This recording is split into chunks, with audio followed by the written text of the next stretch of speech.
there's a misrouted view of sexuality that I call Whoregone, which is inculcated through the rapist culture. It amounts to the view of sex as something like filling up a hit meter or health bar, or a PowerPoint hitbox that culminates in a Super Saiyan status. Obviously, the view is endemic in rapists and killers at the most extreme example, but it's also prevalent everywhere where sex is seen as something not in terms of what's best for one's development in the moment, but something to replace any other action that would give one a more meaningful sense of one's life, as if sex itself can do that function for you without you doing anything else. Meaning that after sex you'll suddenly feel good about everything in your life. I know there's something developmentally in serial rapists and killers. This is why I say that the root of all violence is sexual violence,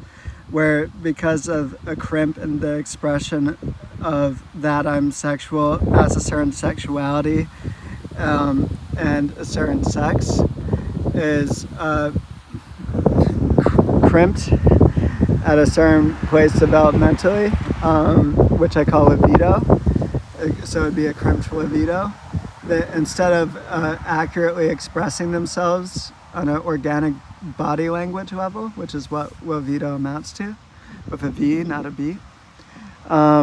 they start seeing attempts of accurately expressing themselves sexually as opportunities to subjugate another being, as if it was a successful attempt at creating a situation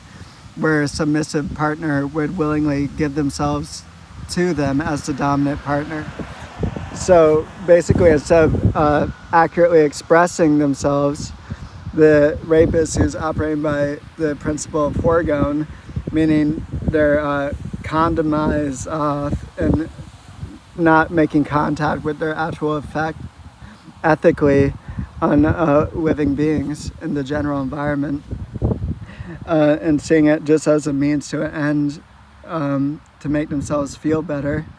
or more powerful or whatever it is. That's why I call it power play SV.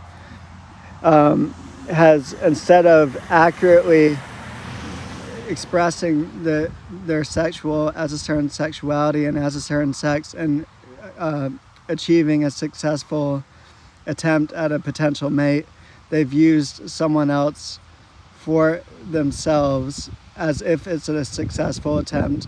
by subjugating them regardless of their pain for their artificial pleasure.